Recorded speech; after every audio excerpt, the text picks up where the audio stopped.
स्वागत बा यीशु मसीह के जीते उपस्थिति में। आमीन। अरे वह जानता नहीं, जब प्रभु यीशु मसीह लास्ट अपना हफ्ता में यरूशलेम आईनी तब परमेश्वर एगो बात कहले रहनी कि हमारे पिता के घर प्रार्थना के घर कहलाई, हाँ कि ना। और हम एगो बात जानता नहीं, जब रहुआ चर्च खाती दर्शन खाती रहुआ प्रार्थना करे नी, उपवास करे नी, रहुआ बोई नी, रहुआ सही में परमेश्वर के दिल में जाता नहीं। अगर वह बाइबल के ध्यान से पढ़ी रहुआ कि एक बात समझ आई कि बाइबल में कोनो भी कलीसिया के परमेश्वर यही लखन आशीषित नहीं की कैले जब तक वो कलीसिया परमेश्वर के द्वारा दिहल गए दर्शन के अपन दर्शन ना समझलस। और जब कलीसिया परमेश्वर के दर्शन के जौन अपन दास के देवे नी, अपना अगुआ के देवे नी, 10 गो अगुआ चर्च में खड़ा ना करे नी, उस चर्च में 2 गो अगुआ खड़ा ना करे नी, एगो ई लाइन के एगो ऊ लाइन के, ना ना ना। हमेशा वो एगो अगुआ खड़ा करे नी और यू अगुआ के जरिए वो लोगन से बात करे नी। काहे को उपाय करे वाला परमेश्वर है, वो गलत उपाय ना करे नी जीजन के। और जब एगो आदमी ये विश्वास करेला कि जौन चमत्कार जौन परमेश्वर कहले कि पवित्र आत्मा को परिवर्तन के दिन जौन पवित्र आत्मा से भरल होखी, जौन चमत्कार हम देखत हनी, जौन काम हम खुदावन के देखत हनी, ई वो चीज के सबूत हो कि हमके दर्शन में परमेश्वर के संग रह बा। और जैसे कलीसिया फैसला करेले कि हमके संग रह बा, प्रार्थना में, उपवास में, स्पोर्टिंग में, बोए में, हर चीज में, तरवा देखे नहीं वो दर्शन जौन पूरा होला ओकरा कारण परमेश्वर और प्रार्थना के उत्तर दिहल शुरू करे नी, और घटियन के पूरा कर शुरू करे नी, उसरापन के तुड़ल शुरू करे नी। और ये तरीका रहे वेतन के काम में पहले कलीसिया में भी।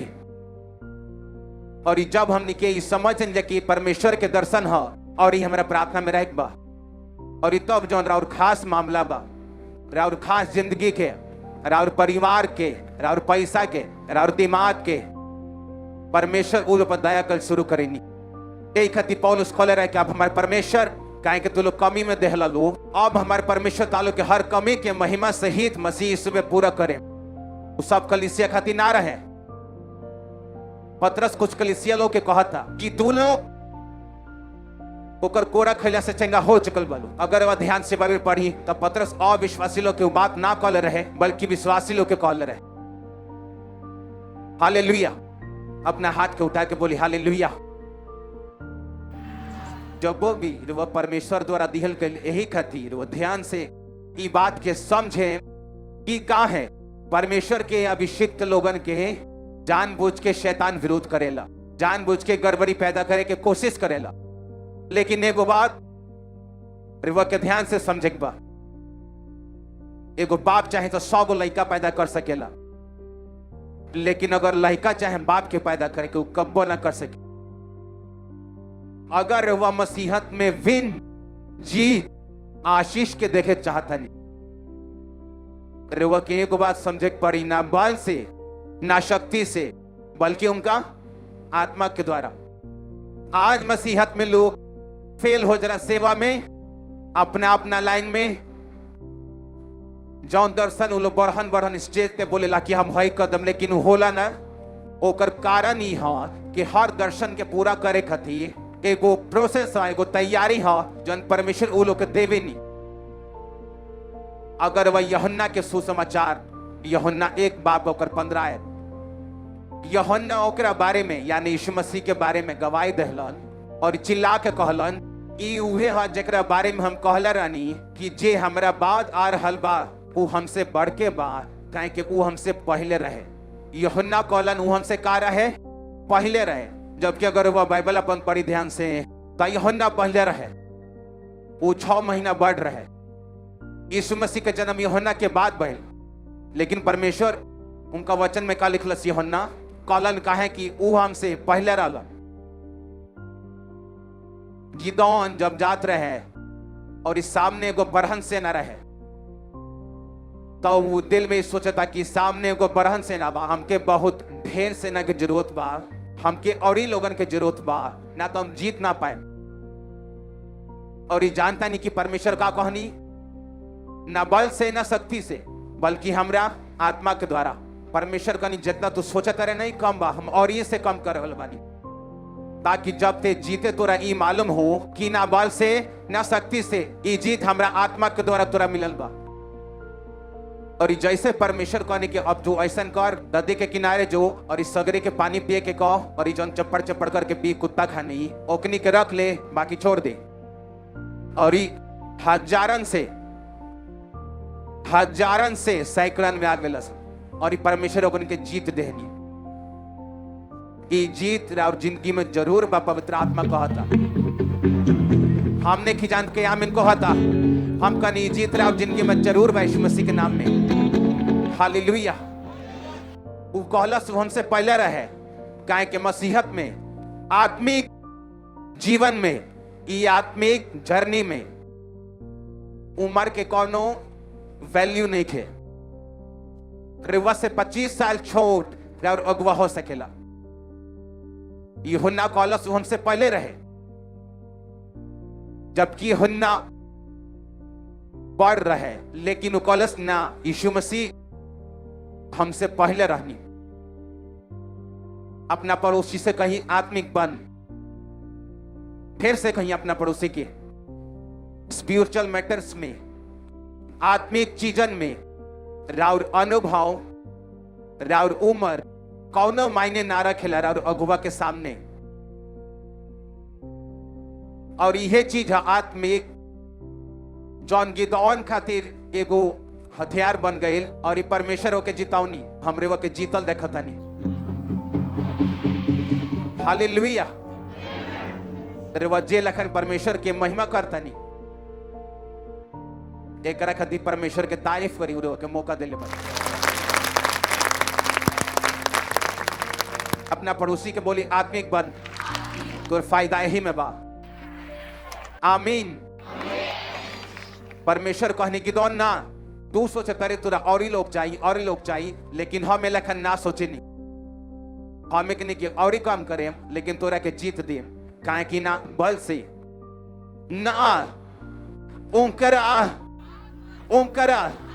उनकरा आत्मा के द्वारा। आमीन। रिवा तैयार बनी वो जीत खाती। अगर रिवा जीत चाहता नहीं, रिवा के ई चीजन के, रिवा के अपना जिंदगी के आत्मिक रीति से, आत्मिक नेत्र आंख से रिवा के देखे के पड़ी, और रिवा के उहे रीति से रिवा के चले के पड़ी, और ये परमेश्वर से खाए के लेखा चले के बा। बाइबल कहला इजरायली लोग जब जाते रहे तब परमेश्वर कहनी कनानियन के मार दलो, जातियन के मार दलो। पुराना नियम में लड़ाई होते रहे शारीरिक, अब ना होला। और ये बाइबल कहला इजरायली लोग जात रहे और मारत रहे, और कुछ लोगन के छोड़त जात रहे। केहू ई जाति के छोड़ देलस, केहू ई जाति के छोड़ देलस, केहू ई जाति के छोड़ देलस। तनी तनी बचा के रख लो, ताकि हमने के लोग नौकर बना के रखल जाई और बेगारी में काम लगाल जाई।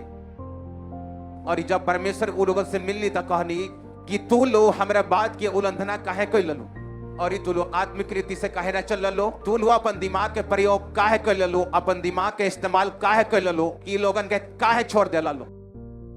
और ये बाइबल कहला अब इजरायली का करे लग लो, उ लोग के लोगन के पाठ पूजा में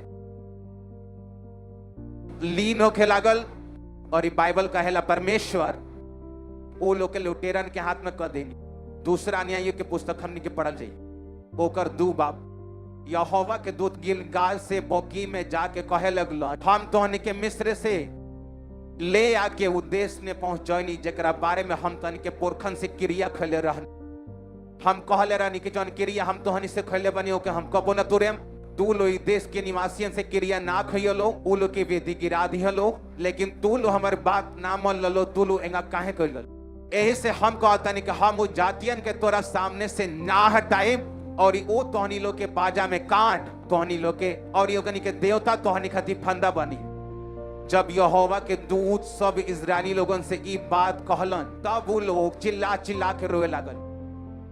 तब वो लोग उस जगह के नाम बोकीम रखलस, और जहां वो लोग यहोवा खातिर बलि चढ़ौलस। जब यहोशू लोगन के विदा कलन सब इजरायली देश, कि अपना अधिकार में क लेवे खातिर अपना विरासत के भूमि पर गइल लोग। 11 आयत यही से इजरायली वो काम करे लगले जो यहोवा के नजर में बुरा रहल, और ई बाल नाम के देवता सबके पूजा करे लगले। वो लोग अपन पूर्वजन के परमेश्वर यहोवा के जी उ सब के मिस्र देश से निकाल ले रहले, छोड़ देले, और ई देवता सबके पूजा करे लगले जी। चारों ओर के लोगन के वो लोग देवता रहले, उनका के प्रणाम कैले, यही से यहोवा के रिश्वा देले। उ सभी यहोवा के छोड़ के बाल देवता सब देवियन के पूजा करे लगले, यही से यहोवा के गुस्सा इजरायली लोग पर भड़कल। वहां सभे के लुटेरा लोग के हाथ में छोड़ देले जी, उनका के लूटे लगलन। वो लोगन के चारों ओर के दुश्मनन सब के अधीन ओकनी के कर देले, इतना कि वो अपना दुश्मनन के सामने टिक ना सकले।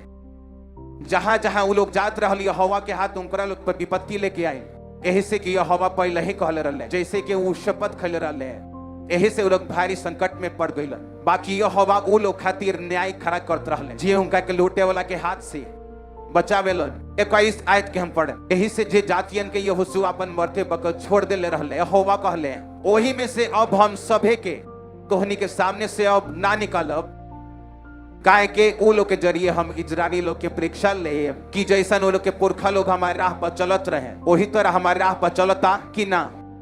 यही से यहोवा उ जातियन के एक बेर में ना हटावले, लोगों का रहे दे। वो लोगन के वो लोग के यहोशू के हाथ में देहलो न रहलन, ई लोग यही से बचल रहलन कि ओकनी द्वारा इस्राएलियन के ई बात के परखल जाऊं कि वो लोग आज्ञा के माने कि ना जे के यहोवा मूसा के द्वारा वो लोग के पुरखा लोग के देहल रहले। यही से इजरायली कनानी हिती अमोरी परिजी हिवी यबूसी लोग के बीच में बस गइलन कि ओकनी के बेटियन के बियाह में लेवे लगलन, और ये अपन बेटिया ओकनी के बेटन के बियाह में देवे लगलन, और ओकनी के देवता के पूजा करे लगलन। ऐसे इजरायली लोग यहोवा के नजर में बुरा काम कइलन, अपना परमेश्वर यहोवा के भुला गइलन। वो लोग बाल देवता और अशेरा देवियन के पूजा करे लगलन। तब यहोवा के क्रोध इजरायली लोग पर भड़कल, वो लोग के अरहनेम के राजा हुशनरियतनेम के हाथ क देलन। यही से इजरायली 8 बरिस तक ओकनी के हाथ में रहल लो। अब ध्यान से समझी, परमेश्वर कहनी जालो अब जातियन के खत्म कर लो।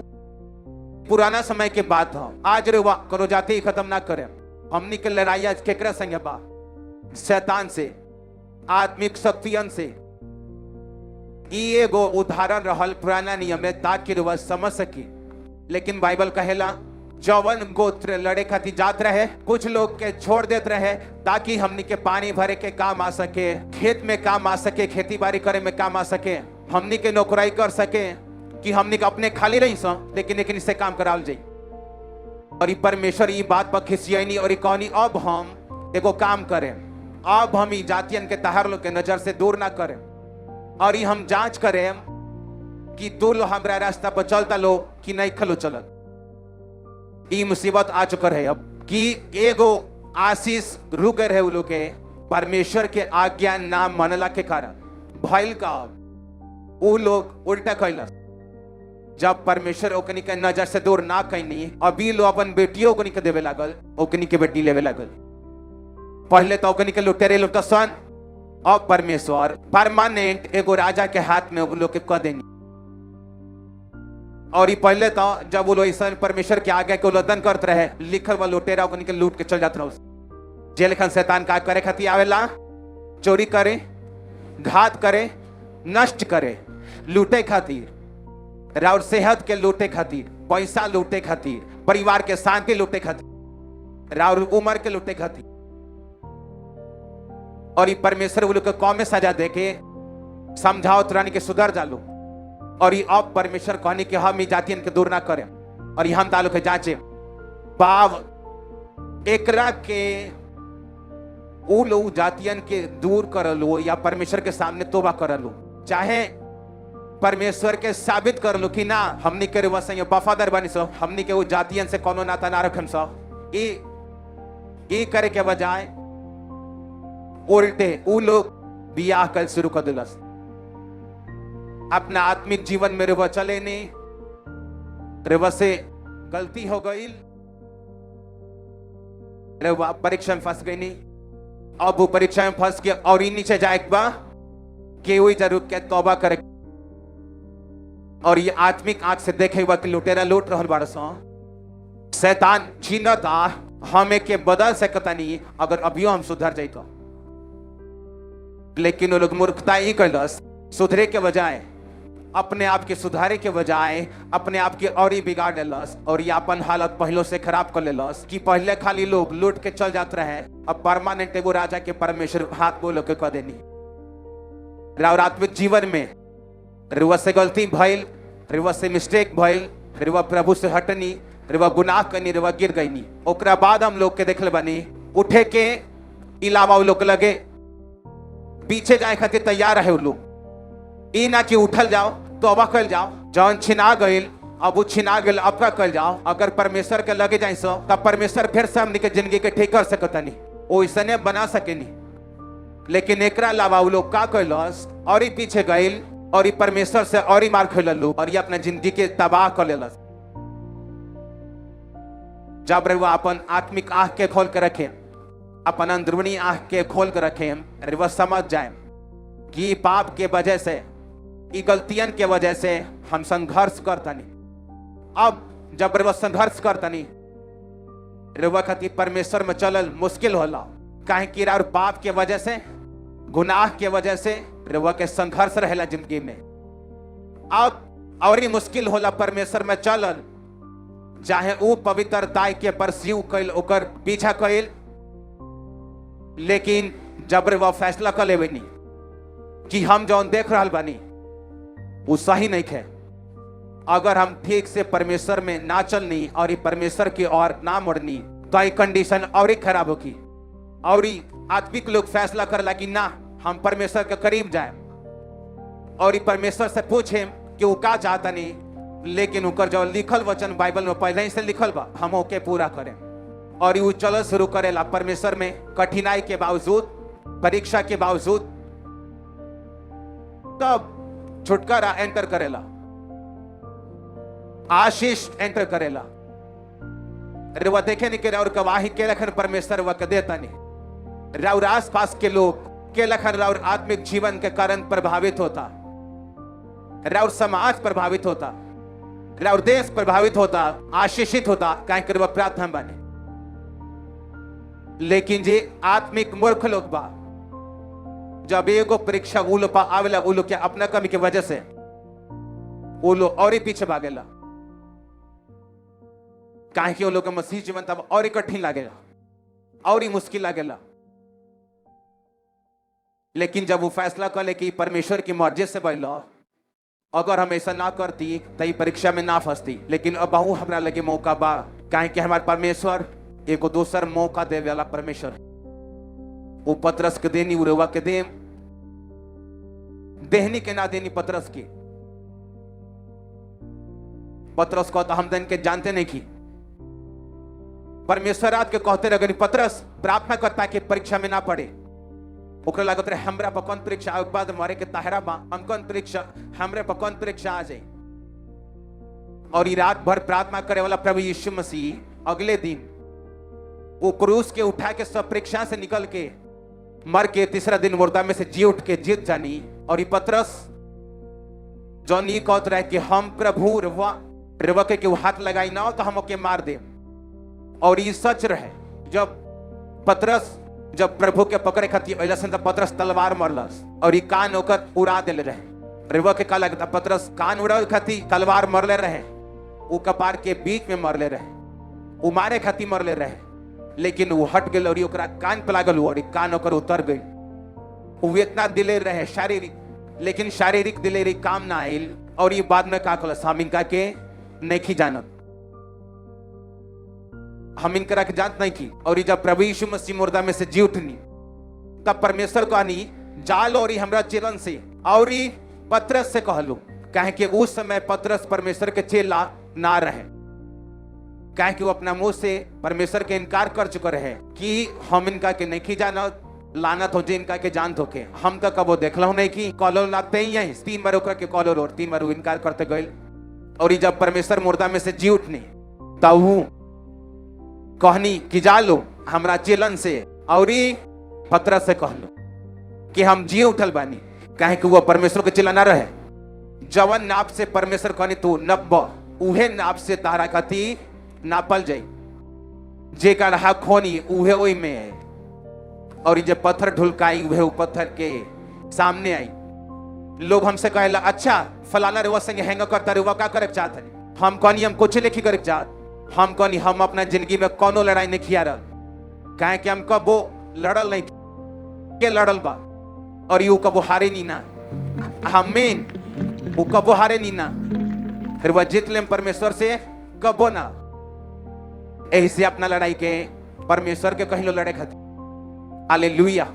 और ये रवा देखें बड़ी हैरानी से कि जब वो लोग रवा संग करत रहे अब वो लोग के संग होत रहे और वो लोग के संग ज्यादा होत रहे, काहे कि परमेश्वर कहनी हम तो के नाप नाप के अब दे तो ताटा हैंगल यही बा ऊपरे से, लेकिन जब हम मोड़े तो हम दाब दाब के मोड़े आए। पूरे वो देखे नहीं कि जे लोग रवा से ऐसा व्यवहार करते रहे अब वो लोग के संग ऐसा व्यवहार करता, काहे कि जावना नाप से तू नाप उहे नाप से तहरा खाती। और जन तू लोग चाहता लोग तहरा लोग के संग करे, तू लोग भी लोग के संगे ऐसे कर ऐसे रुआ के फरी करे के डरे के कबो भी कोनो जरूरत नहीं के। जब लोग भी रुआ संग करे के ठानी वो लोगन के संगे होते जाए, वो लोग के समझ आई कि हमनी के गलत कतरनी सो और ये चीज अब हमनी संगे होता। मसीहत एगो मजबूत जिंदगी है जहाँ रुआ जियता नहीं मजबूत। अगर वह ना डरी ना घबराई और ना पाप में जाए जीत तय बा, जे लेखन सूरज उगल तय बा, जे लेखन रुआ के सुबह रुआ ई ना सोचे नहीं पता ना सूरज उगल होखी कि ना उगल होखी, जे लेखन ओकर उगल तय बा। अरे और जीत क्या होल तय बा। रात आ सकेला, घाटा घेर सकेला, आंधी आ सकेला, अंधेरा आ सकेला, लेकिन सूरज उगल तय बा। अरे और जीत तय बा, चंगियाई तय बा। आमीन जोर से ही आशीष राव रहा। लेकिन अपना जिंदगी के आत्मिक वृत्ति के संगे एक जियल शुरू करी। फिर वह के जरूरी नहीं कि हर बात के जवाब वो टाइम दे, वो लड़े। हम एगो बात से बहुत हैरान रहनी जब हम अपना आत्मिक पिता के लगे बैठत रहनी, अगर हम वहां के सामने बैठ के कहें कि अच्छा हमके ई चर्च में जाए हमके हई चर्च में जाए कबो मना ना करतनी कबो। लेकिन आदमी जब खुदे सीखेला ठेस खा के तब वो सीखेला कि ना घर एगो मर्द एगो बाप एगो चर्च एगो ना तो उलझन हजारन गो। जब रिवा मसीहत में चले नहीं रिवा आत्मिक रीति के संग जब चले नहीं रिवा के अपन जबान के कंट्रोल करके रखे पड़ेला, भावना के कंट्रोल में रखे पड़ेला। राउर जौन राउर दिल चाहता राउर इमोशन चाहता रिवा के ओके बस में करे के पड़ेला। रिवा के आत्मिक आंख से रिवा के आध्यात्मिक में जौन वचन कहता और धैर्य के साथ चले के पड़ेला।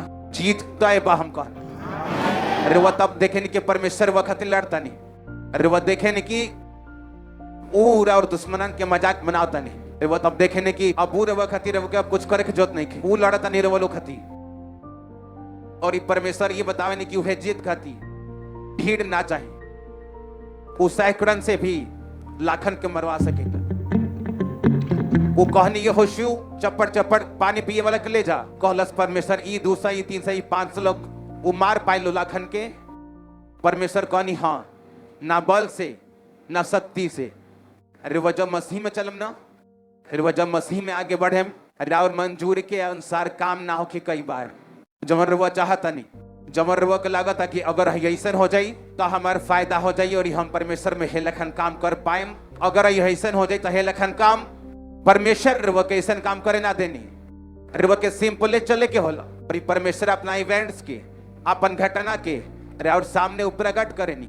कुछ रुआ के पसंद आवेला कुछ रुआ के पसंद ना आवेला, लेकिन जब आखिरी में रुआ आखिरी वाला लाइन में घुसे अरे वह हंसते घुसे। अरे वह हमारी बात के समझता नहीं कि ना हर चीज रुआ के पसंद ना आई अगर वो असली मसीह है तो। अरे और जिंदगी में होखे वाला हर घटना रुआ के पसंद ना आई और ये परमेश्वर के प्रिपरेशन के ये उनका तैयारी के एगो हिस्सा है, ये उनका तैयारी के एगो अंश है, ये उनका तैयारी के एगो प्रोसेस है। जब रिवा मसीह जिंदगी में चले रिवा के हर घटना पसंद ना आई राउर दिमाग कुछ और कही राउर सेंस कुछ और कही कि हेसन अगर होखी तो बहुत बढ़िया रही, लेकिन परमेश्वर रिवा के कोनो और ही चीज से लेके जाए। और ये रिवा के बाद में समझ आई चीज के कि हाँ जौन परमेश्वर करत रहनी वो अच्छा करत रहनी, जौन वो करत रहनी वो ठीके करत रहनी, हमरा अच्छा खातिर करत रहनी। हालेलुया। जब परमेश्वर कहनी कि हम लोगन के तोरा सामने से ना निकले वो टाइम प्रार्थना के टाइम रहे, मेडिटेशन के टाइम रहे, माफी मांगे के टाइम रहे, घुटना पा के परमेश्वर से तौबा करे के टाइम रहे कि परमेश्वर वो आशीष जो हमने के पुरखन से कल रहनी वो देवे से मना कर देनी। अब हमने के अपना गलती से फसल बनी सो चलो लो परमेश्वर कर मुड़ल जाओ। कितना टाइम लगी? 2 महीना, 4 महीना, 1 साल, 2 साल। तब परमेश्वर कबो तो बोलती कि हाँ हम तार लोग के परख लेनी, जांच लेनी, अब जा लो जातियन के निकाल दलो।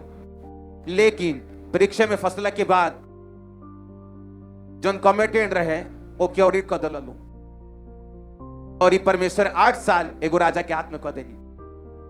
आज एगो ऐसा चीज के हाथ में बनी, ऐसा बॉन्डेज, बंधन, बीमारी, ऐसा चीज जाना के हाथ में रोके ना होके चाहिए। लेकिन बाइबल कहता तारे लोग के कमी करन 2 लोगनी के हाथ में बालो। और जब होनी के प्रार्थना करे जानी सब चेक करे नहीं अपन आत्मिक जीवन के, तौबा करे नहीं सब, वचन से अपने आप के जांचे नहीं सब। कितना टाइम लगी? कुछ महीना, कुछ हफ्ता, कुछ साल, और वह छोड़ जानी। लेकिन आज की पीढ़ी उल्टा करेगी। पहले पाप से गरीबी में फंसले, उहे गरीबी के निराशा से व्यभिचार में फंस जाले, नाशा में फंस जाला। वो लोग ही नहीं मालूम वो प्रॉब्लम रुआ के उत्साहित करे चाहिए कि रुआ परमेश्वर की ओर जाए, लेकिन वो प्रॉब्लम वो लोग के शैतान की ओर ले जाला और ये हालत और ही बिगड़ जाला। और ये वो लोग के संगे भइल। बाइबल कहला 8 साल बाद वो लोग के दिमाग आए जब हाथ में रह के मर गए, लुट गए लोग। और ये पता लगल हमनी के तो राज्य करे वाला राजा है सा, हमनी के राज करे वाला वंश है सा, लेकिन हमनी के तो ऐसा जीवन जियत ऐसा एगो लोग करके। तो बाइबल कहेला तौबा कर ललू, प्रभु के सामने रो ललू, अपना गुनाह के माफी मांग ललू। और ये परमेश्वर न्यायन के नबी लोग से पहले न्यायन के वो भेजत रहनी, जे न्याय करे वाला होत रहे। परमेश्वर के आत्मा एगो आदमी को चुनत रहे, वो अपन आत्मा पर रखत रहनी, तब वो इजरायलियन के गवाही करतलन और ये राजा लोग के हाथ से लोग छुड़ा के जिता के वापस लेके जात रहनी। और ये बाइबल कहला जब तक न्याय जिंदा रहलो इजरायली लोग परमेश्वर के साथ जुड़ रहे, जब न्याय मर जात रहे इजरायली फिर गंदा काम में फसल लो। अब रुआ के फैसला करे वाक्य लेखन जी एक चाहता नहीं, आत्मिक रीति के साथ एगो परीक्षा दे के एगो और परीक्षा ले चाहता नहीं कि प्रार्थना में, तौबा में परमेश्वर के करीब जाके हर चीज के आत्मिक रीति से जांचते रुआ आगे बढ़ जाते। याद रखियो रुआ के राज करे खातिर बोलो बनी, रुआ जैसन फूस आदमी जा आसपास में कहीं ना मिली। रुआ देखे रुआ आशीषित रहे हर टाइम। अगर वही नियम के ऊपर चली तो हम रुआ से कहता नहीं ऐसा घटना होगी, ऐसा पर्दा रुआ सामने से हटी, ऐसा चादर ऐसा पर्दा हटते जाए और सामने से जब रुआ के पसंद ना होगी। लेकिन अगर वह चलते जाए परमेश्वर में बढ़ते जाए, ये सब चीज और फायदा करते जाए और अच्छा खाती हो जाए। आमीन। जोर से ग्रहण करे ग्रेस के। आमीन। जोर से ग्रहण करी ग्रेस के। आमीन। जोर से ग्रहण करी ग्रेस के। आमीन। जोर से ग्रहण करी ग्रेस के यीशु मसीह के नाम में। आमीन। जोर से हम कनी ग्रेस के रिसीव करें। आमीन। जोर से ग्रहण करी। आमीन। जोर से ग्रहण करी। आमीन। जोर से हम कनी रिसीव करी ग्रेस के यीशु मसीह के नाम में। ग्रहण करी यीशु मसीह के नाम में। जब वो परमेश्वर के दास भोजपुरी में परमेश्वर के गैरा भेदन के बतावेनी तो समय से भोजपुरी टीचिंग के सुने खातिर और ये अपना आत्मिक जिंदगी में उन्नति करे खातिर सब्सक्राइब करी हमने की यूट्यूब चैनल के और एक घंटी दबाएं ताकि समय से रउआ के नोटिफिकेशन मिल सके। परमेश्वर वालों के आशीष दी।